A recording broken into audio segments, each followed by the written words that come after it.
What's going on, guys? So this is going to be the Go Fast Bits Fiat 500 Abarth blow-off valve how-to replacement video. We just did the short shifter, the new speed short shift adapter video. So if you want a how-to on that, go ahead and click around for that. So first and foremost, I don't know the size. I do not know the size of this Allen key right here, but I'm actually going in through the bottom. If you're gonna go in through the top, you're gonna wanna take off your intake tube here.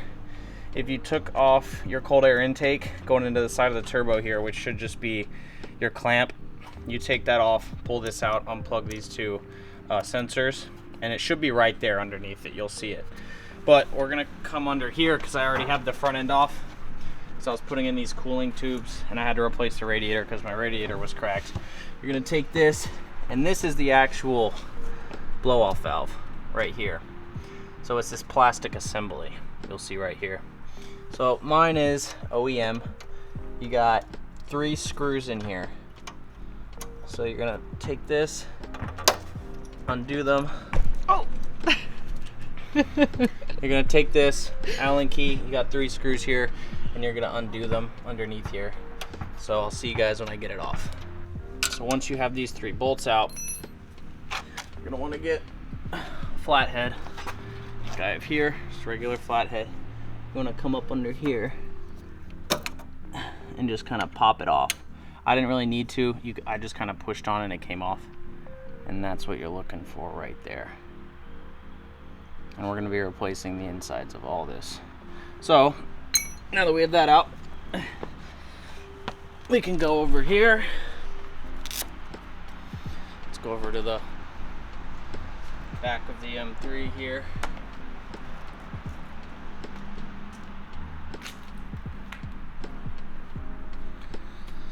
I'm gonna put down something because I don't want to scratch up the carbon fiber trunk of the M3 here, but we're gonna take this because we're gonna be using the same blow-off valve. So you're gonna be using the same blow-off valve housing. As you can see, it's this plastic housing here. They're gonna be replacing all the internals. All right, guys, so I already unassembled this just so I can walk through this with you guys. This is what it's gonna look like when you pull it out, right? What you're gonna do is, okay, super sick people. Wow, that is just the best. You'll love that. So this is gonna come apart. You're gonna pop this guy out. This is your cylinder, your main blow-off cylinder. You're gonna take this spring out right here. That lifts out just like that. You're gonna wanna very carefully take out this O-ring because I'm not replacing this. What I did do though, and what's very important, is you wanna put just oil that you have laying around, any sort of oil, nothing crazy, on the actual O-ring and just kind of coat it. You wanna do that whenever you deal with O-rings in general. And then you're gonna take this, as you can see, mine was super brittle, but you're gonna take a flathead and pop this fitting out. Mine was super brittle. It had this, you know, I barely twisted it and it broke off. It's gonna have this gonna pop off, and then you're gonna have the blue fitting there. You're not gonna use either of these, so you can go ahead and toss those. So once you have that off, what you're gonna do is you're gonna take your new spring here that's a higher gauge. You're gonna drop that in there. Next, you're gonna take your slave cylinder, drop that in there as well.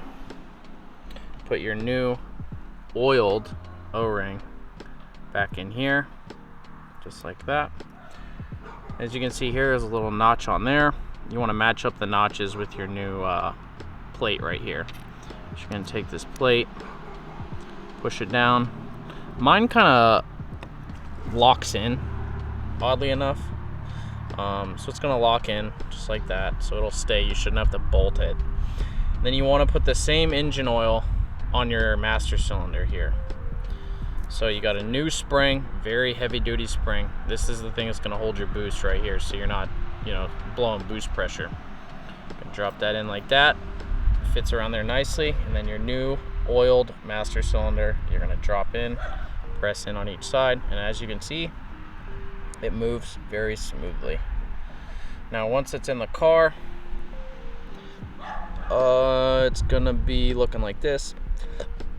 Then you have your new set of screws that will go through and obviously bolt to your turbo. So that is going to be your complete assembly.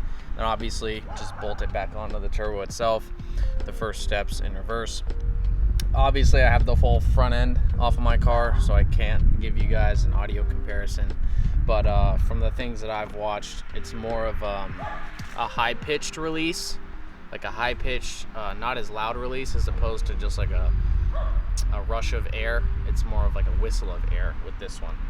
So like I said, I have a tune on mine where the boost pressure is high enough to where it's blowing the boost pressure off before I can build all the way. So this should do the trick in holding all that extra boost for you. But yeah, hope that solved any questions for you guys. If you have any more questions, leave it down in the comment, and I will see you in the next one.